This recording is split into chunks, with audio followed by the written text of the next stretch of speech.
Thank you guys all for joining. We're going to kick it off in 1 minute.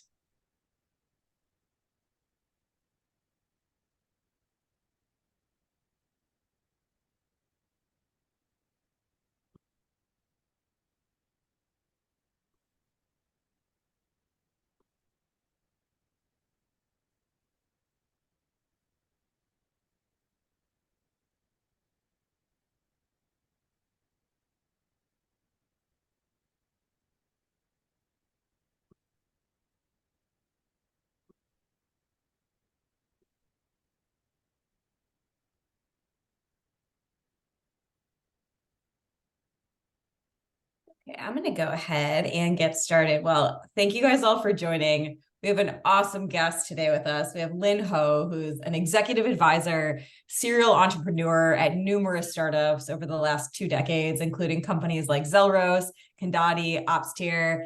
She was previously a leader at companies like SAP Concur and Compuware. It's going to be a really fun one because she's gone extremely deep in generative AI, especially in certain verticals, some more vertical SaaS. So we're going to get to hear some of her discoveries and expertise here.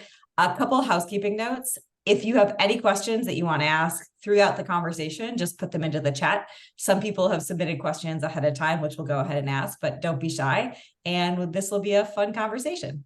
So thank you so much for joining us, Linh. Thank you. Thank you for having me. Thanks, Elaine. Well, maybe we can start off just having you kind of talk through a little bit of your career and how you ended up as a CMO. Sure. So 23 years in marketing, and as you were mentioning, especially serial startup, tech startup, head of marketing. I've probably held every role there is to hold in marketing when you're a chief doer or chief marketing officer at an early stage startup, as well as as I grew and eventually landed in bigger roles and more management roles in larger companies. Of course, the roles sort of changed, but I've always been in tech, and I think the tech space is so fascinating.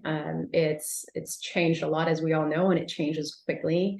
I've had some leadership roles in large companies like SAP Concur and Compuware, as you mentioned, and then a series of more smaller companies. And I've seen the evolution from the enterprise servers to like cloud to hybrid cloud to big data to and you name it. And now here we are at another junction with generative AI, and I love it. I love the tech industry and I love marketing, and so that's eventually that's how I ended up being where I'm at today.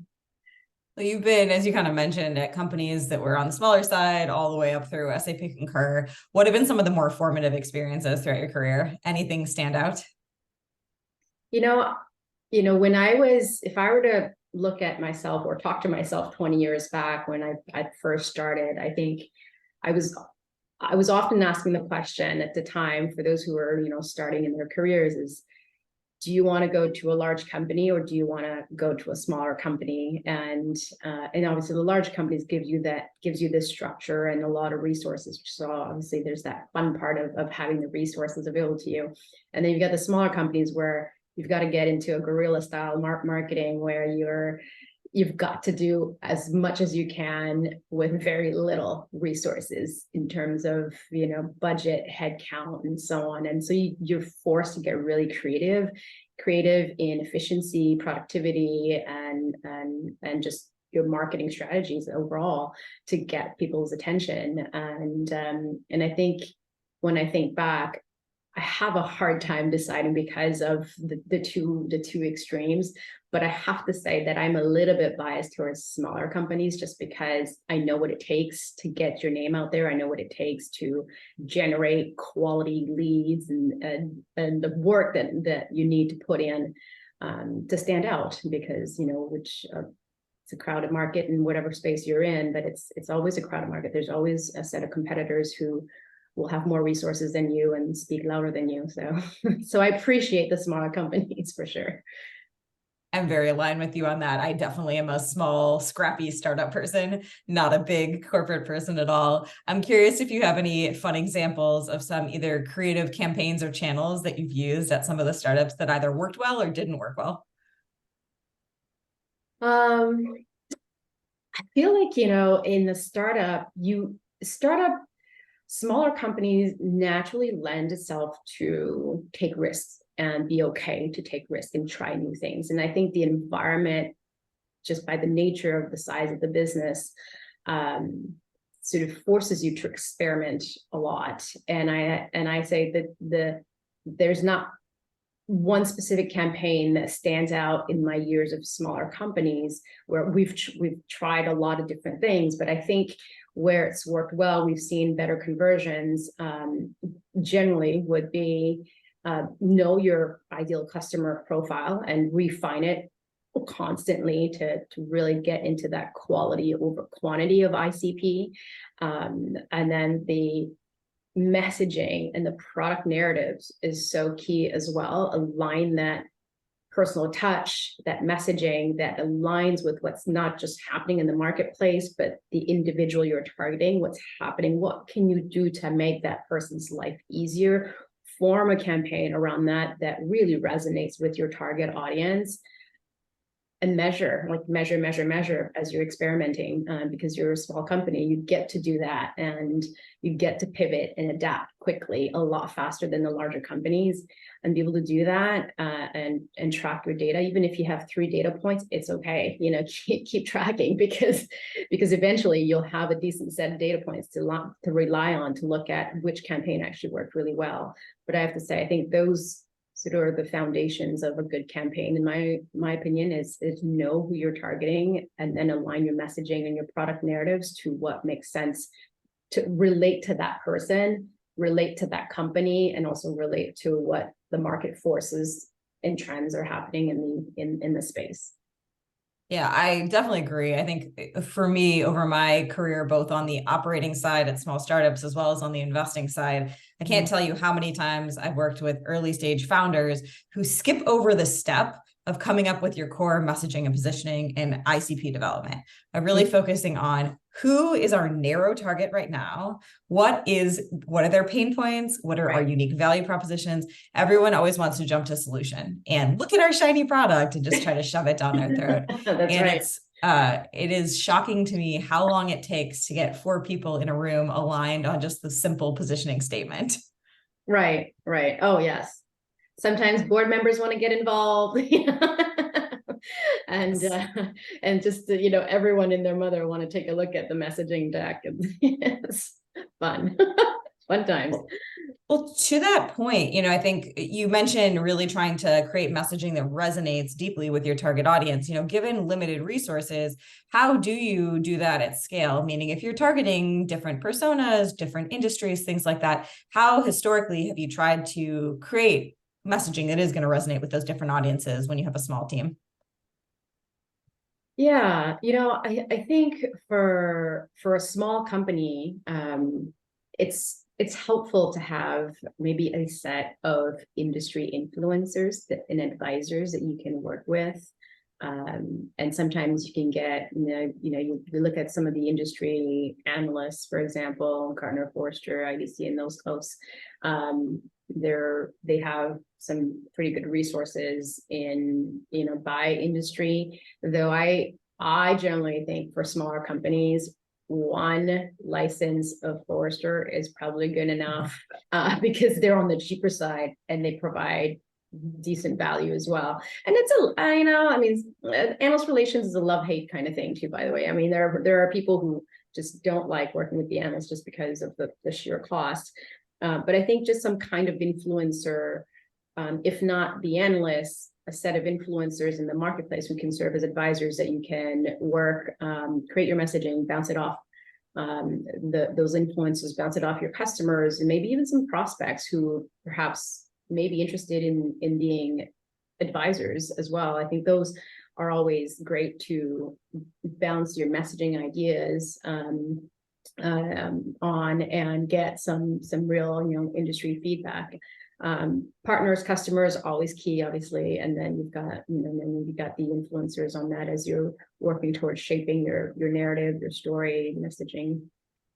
Makes sense. Mm-hmm. I know recently with Zelros, which is in the insurance space, you spent a lot of time speaking about kind of the effects of AI, and in particular generative AI on the insurance space. I'm just curious to hear a little bit of what what were you seeing both from a product perspective within your own company as well as on the go-to-market side? How is generative AI coming into play? Yeah, well, when generative AI exploded, and you look at what it is, and it's a category of AI systems and models, and really it's designed to help generate content in various forms, right? You've got anywhere from video content to text to code to even audio and so on.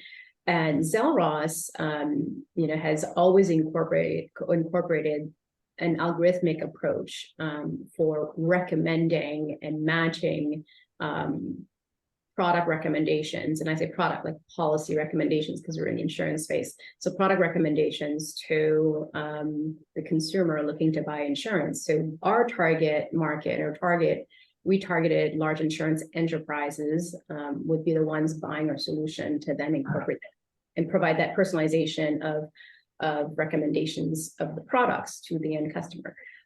So when that whole Gen AI exploded, we looked at our products and we're like, this is squarely, like you squarely in our space. And we were already talking about personalization of content because everybody else, everybody else was already working in some kind of personalization of content, and personalization of experience and content is not new. But now with this new, the tools that we have available to us, it just makes it a lot more efficient, faster, and even smarter. And I think that there was a survey by Boston Consulting Group, where I think they said, some of the most common use cases of Gen AI in marketing is content generation. I think it's almost 50%. And then the greatest use of Gen AI is personalization. I think that was like a 67%.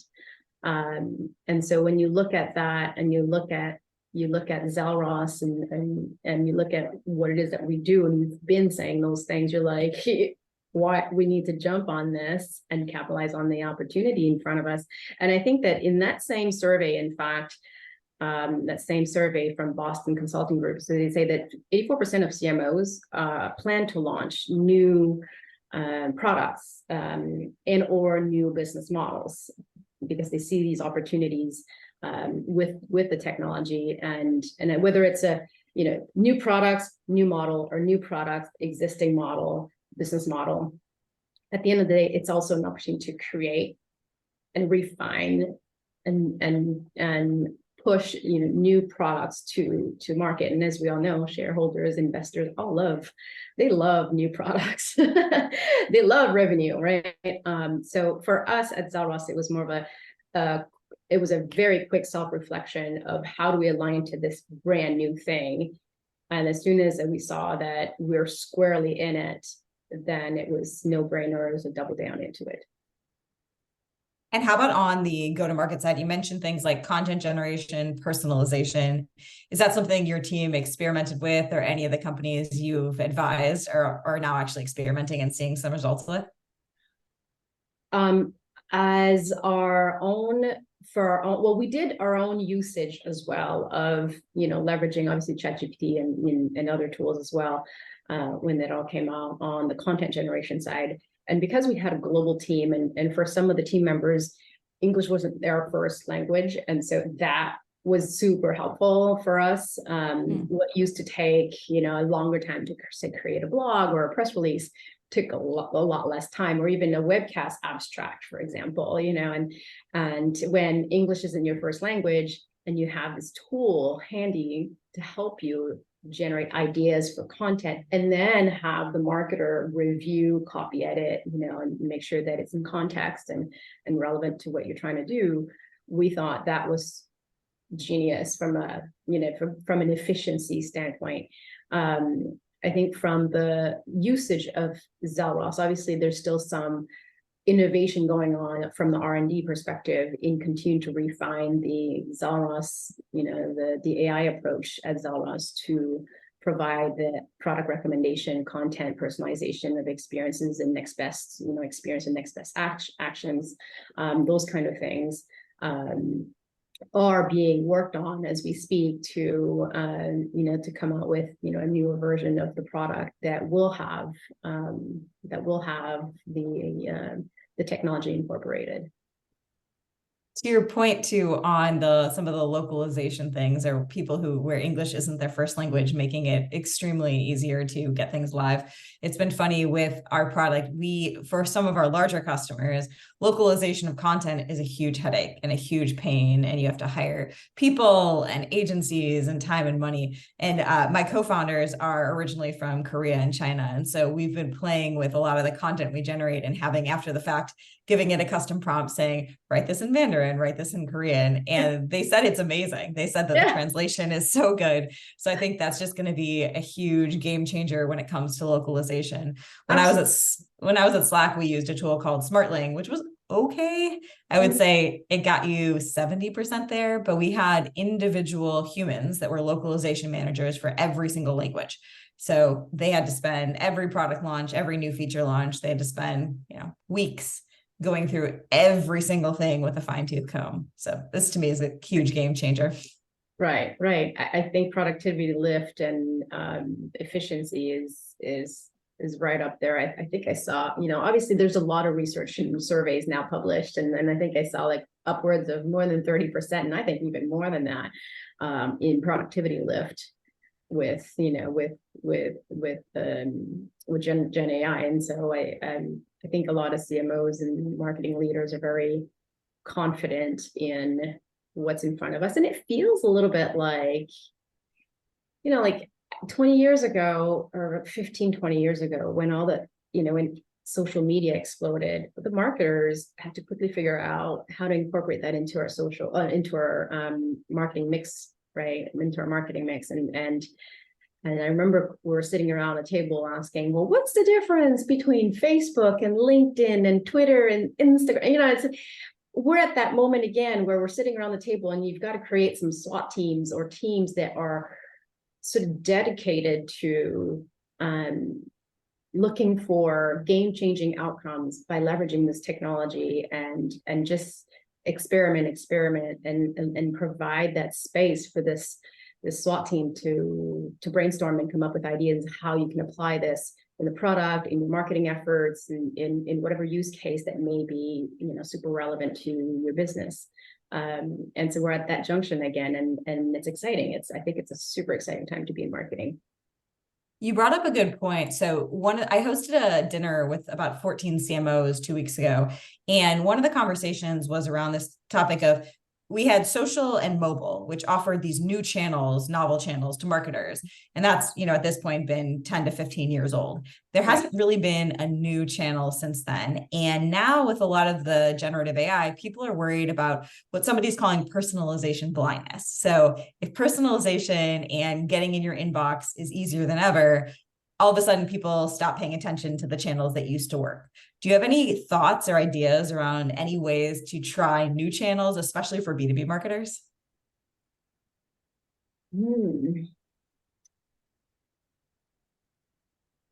For new well, everything is, when I think about the channels that are commonly used today, anywhere from, paid ad campaign channels from the Google, Facebook, all these paid channels, as well as social, and as you say, SMS and phone. You see a lot more. You're getting more and more promotions on your phone these days, right?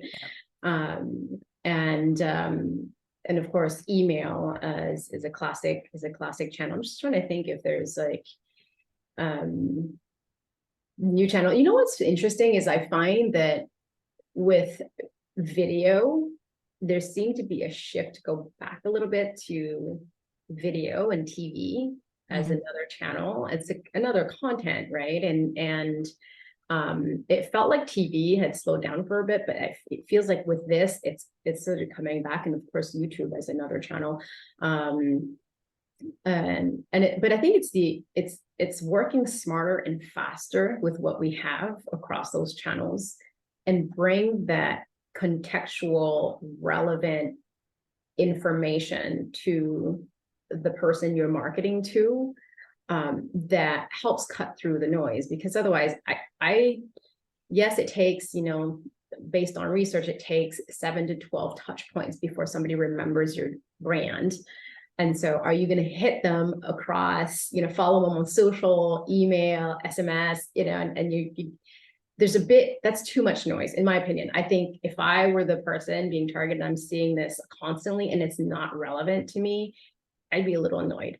But if it's relevant, it's contextual and it's timely, whatever channel you think is best, because you already know which channel to leverage to target land, and it's timely, contextual, and personalized to me, I don't have an issue with that. I think, yes, I need this. This is great. This is timely, and I would look into it.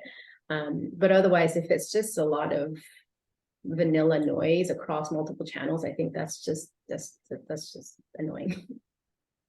One of the things that some of the CMOs mentioned, which I thought was interesting, and I'm also seeing this, is also a shift back to in-person events, because you have to have the human touch to build relationships and build trust. And so obviously you're going to continue to leverage the digital channels, but actually investing heavily in events, whether they're small, more high touch events or some of the larger trade shows. Somebody used a term that I loved and I'm going to steal, which is we're trying to envelope our customers and our brand. And that's partially by really just surrounding them in person and in the digital world. I liked that a lot. Absolutely. In person, and especially now we're we've come out of COVID. I think in person in the last couple of years have been great. People have been craving that human connection, and that's natural. And similarly, I was in another CMO call not too long ago, and we were talking about, quality over quantity in terms of the event itself. Like, do you go to a large trade show and have a booth, and especially for smaller companies, or do you put a smaller intimate event with select CMOs, if you're targeting CMOs, right, and select CMOs, and have quality conversations around an important topic? And I think most CMOs would say, smaller quality events, wine tasting, I don't know, like something delightful and at the same time, productive. Because CMOs, just like any other leaders, you want to know what's going on in the marketplace. You want to stay in touch with what's happening and not fall behind. And so we welcome, I think, those type of high quality events versus much larger events. But in person, I agree with you. In person over the last few years have been definitely coming back big time.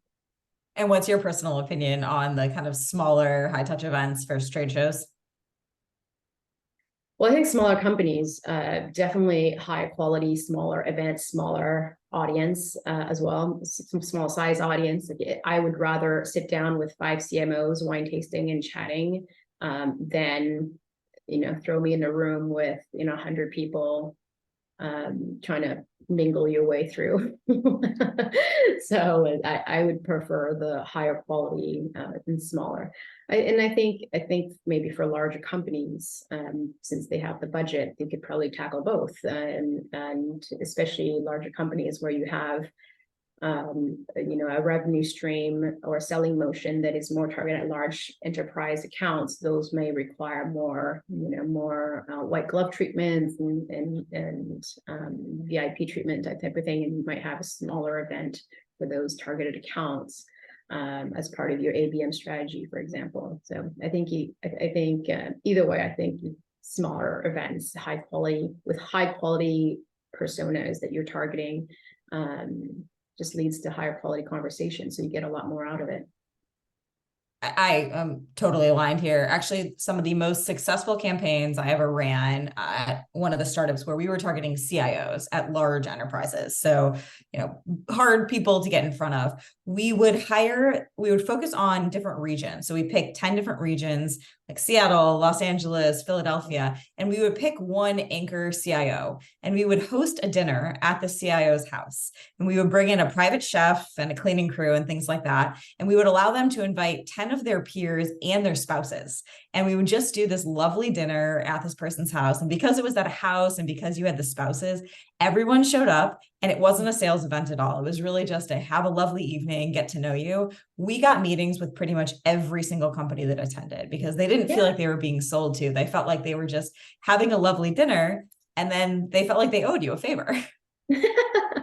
Yeah, I think those are the things. I think those high quality, smaller, intimate events, you have an opportunity to establish trust, with your prospective customers.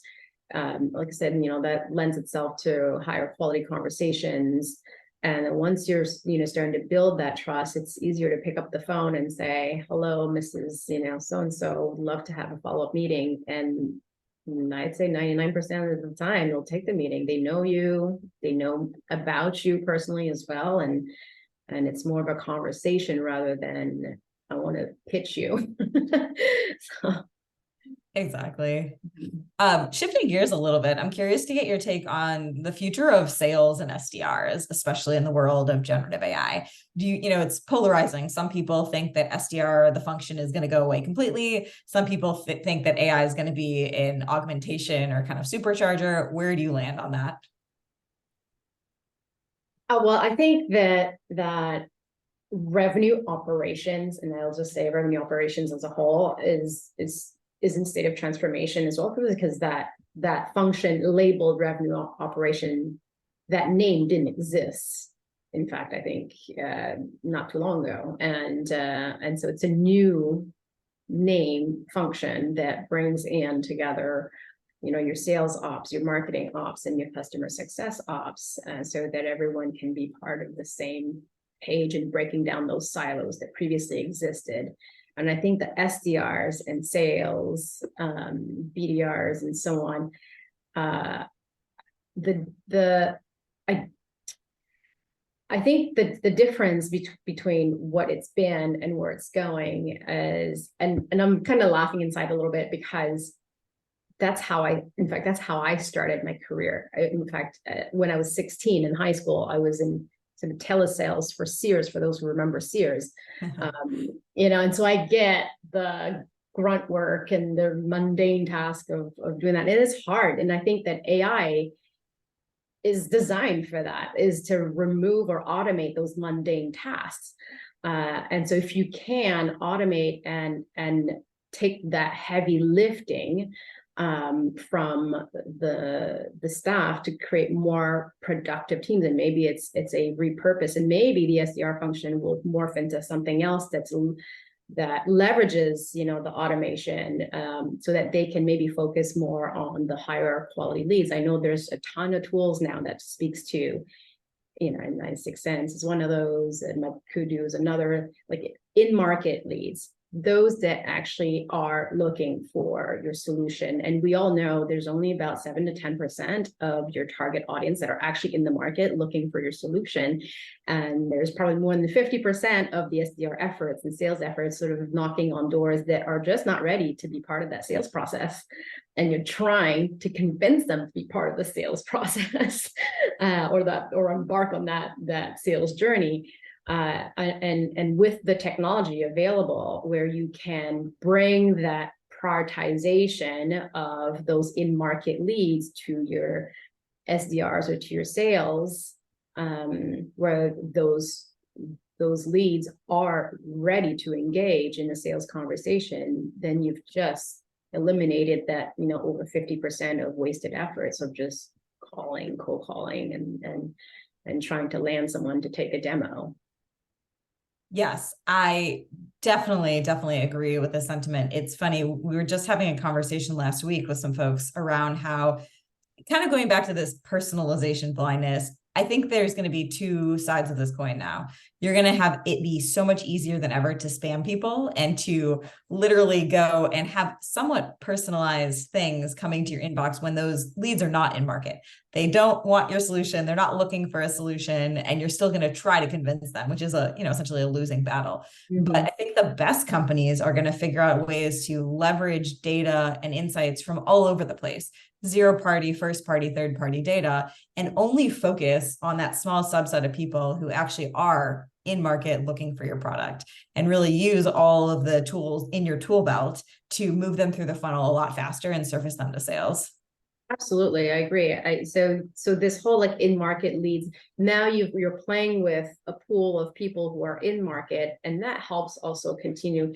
Customer segmentation is always a constant thing that we do in sales and marketing, and that also helps provide that customer segmentation effort to make it a lot easier and faster as well.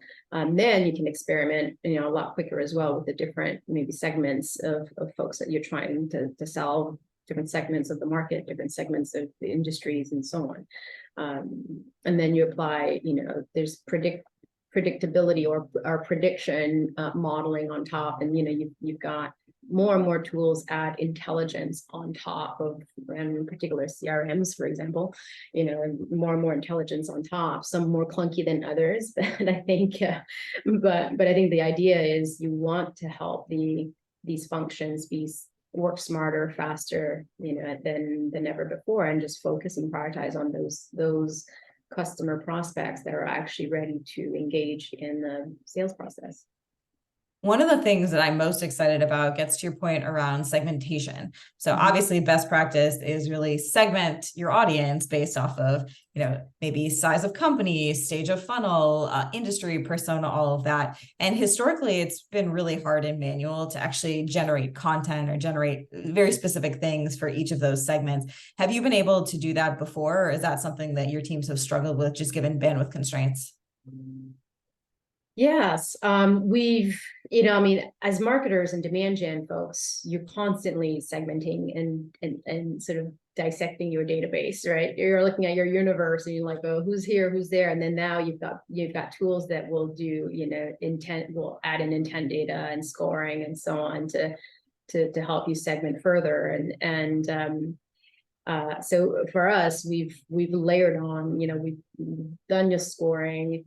They've done you look at attribution as well, because you want to know what's worked and what hasn't. And but it's all, like I said, I think that we're all trying our best with what we have. I've not seen like a tool that's sort of blown my mind, go, oh yes, this has removed the tedious effort to try and segment and dissect your universe in your database to really, grab that customer segment to go to market too. I've just seen clunky ways of doing, or old-fashioned ways of doing, of scoring, for example. Like, oh, if they click on an email, let's give them this how many points, and if they, download a white paper, let's give them some extra points. I think there's got to be a better way, right, to do this in an automated fashion. That we now have, the tools to do so that it will help with, the lead gen, demand gen teams. Totally agree. I think that historically it's been very subjective and very just kind of blunt instrument, as opposed to really fine-tuned to get exactly what it should be. And I think this is one area that I'm personally most excited about, the power of generative AI to not only help weed through signals and data to help better do this in a much more automated but fine-tuned way, and then also turn that into content that's specifically personalized to the lead based off their persona, industry, essentially stage, size, all of these things. We can take in all of those different data points and actually use that to generate great content. Absolutely. Like now, when you think about attribution models then and now, and you think, you can get very precise in understanding your customer's journey and how they got to convert, and there's people use Markov chains or neural networks and so on to sort of map all this out and precisely give you even the decimal points to, how much of this has contributed to this part of the journey from A to B to Z, A to B to C, and then to the point where they actually convert. To understand that journey in detail, AI can give you that. Whereas before, the human eye could not model that. So we would rely on things like last click, first click, and oh, let's assign some scores anywhere in the middle. So I think that understanding that journey precisely helps then shape, as you said, the personalized content and campaigns and so on, and refine those campaigns, because now measurements of campaign performance and predictions of campaign performance as well is getting better and better, and forecasting of the pipeline and so on is getting better as well. So I think that all in all, from a revenue, operation, sales, and marketing standpoint, we're going to be in much better shape. And to your point on measuring and being more data-driven, it's been interesting for me to watch the evolution of marketing in general, because if you look 20 years ago when you were starting, it felt to me, and I was not in the market then, so you'll have to tell me if I'm off, but it felt like marketing was much more brand focused and not particularly data-driven. And over time, marketing has gotten significantly more data-driven, which also has aligned with new budgets, new tools, new essentially power, and essentially status within the organization. But there are a few holdouts within marketing when it comes to things like content, design, brand that still don't leverage data and signals to figure out what they should be doing and producing. And I think this last wave will, in my opinion, turn the entire team into true data-driven marketers. Yes. And I think that being data-driven is still in the state of transformation for some marketers, though I think if you're not data-driven in marketing, you're sort of falling behind. So you gotta, catch up on that front. Because if you're not data-driven or digitally savvy and understand what tech can do for you as a marketer, you will fall behind, or you are falling behind. And I think that marketing we've always counted leads, for example, right? Like that's a piece of data. Leads that convert, that's a piece of data. And so it's and if anything, as marketers, as we evolve and we continue to adapt to the new world, there's more data than we can process. But it's critical. I think what's critical is understanding what's the right level of data that you need to help you drive growth and drive the business forward, versus being overwhelmed by data. There's data coming from social, there's data coming out of your CRM system. As you said earlier, you have zero-party data, first-party data, third-party data, and we continue to add more and more data.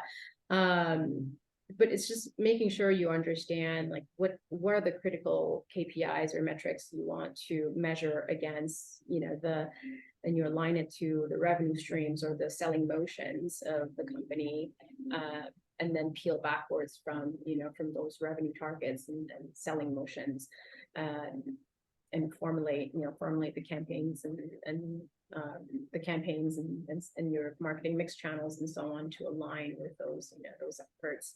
But it's key, but the technology is here now to help you as well crunch that data. AI is there to crunch large volume of data, and so you have that capability to help you do that. And so if anything, it would be more wise to leverage what you can have in terms of the technology to do the heavy lifting. Because I remember one of my former roles was chief of staff to the Concur SAP Concur CMO, and it's a $1 billion business or more. And when you're chief of staff and you're leading business operations and strategy as well, and suddenly there's a board meeting and you need to crunch some data fast, and you're dealing with spreadsheets.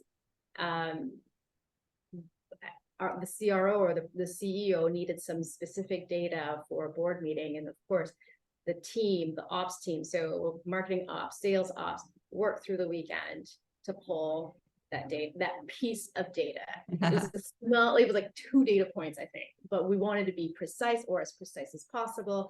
It took an army to pull all that data into one place. And so that kind of process I'm confident that AI is here to help that, to help eliminate those long, weekends in spreadsheets for a Monday morning meeting.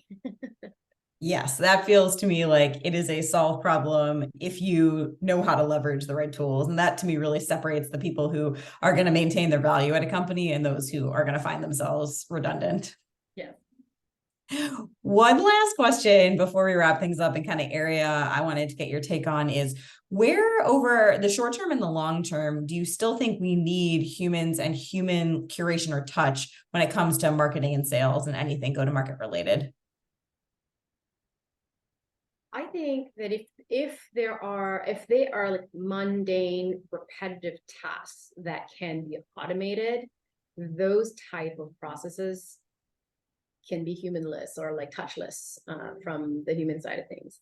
I think that anything though that, for example, I think content, I think you'll want at this point anyway, if you're using Gen AI to create content, it's wise to have that human oversight, just for making sure that it's contextual and so on. And even like recently, Eric Schmidt, the former Google's CEO, said he wrote something for the president and he's not a great writer, and he submitted his content, but don't change the math. He said, don't change the math, but make it better. And it came back so much better. It helped him sound so much smarter, to help him refine his piece of content he was writing to the president. And I think that's that kind of, I think we still need that human oversight for those reasons, to make sure it's contextual and it's in the right tone and so on. I think that having said all this, I think that the human oversight should be there, because there's also, with AI, there's also a concern with how, like with what's the word I'm looking for? It can become unethical, if that makes sense, where there may be some biases that may creep into the algorithm over time if it's continuously learning something that no longer becomes ethical or responsible. So irresponsible AI is becoming a big thing. And I think that with anyone who speaks about AI in the same breath should talk about responsible AI as well. So that human, I think to your point, that human oversight needs to be there for those reasons, for sure, so that we don't unintentionally cause more harm to our society with the technology. I definitely agree. I think the human in the loop elements for things like that are, either high touch, customer facing, all that is going to need to be around for a while. But it's also one of the reasons why understanding how to leverage these tools and become a prompt engineer and harness the power is going to be so important too. Right. Absolutely. Well, Lynn, thank you so much for joining us today. We got some great insights and information, and look forward to catching up in the next year and seeing how things have evolved, because everything's moving so fast right now. Yes, likewise. Thank you. Well, thank you so much for having me, Elaine. Awesome. Well, thank you everybody for joining, and we'll see you next time. Thanks, Bye. everyone. Bye.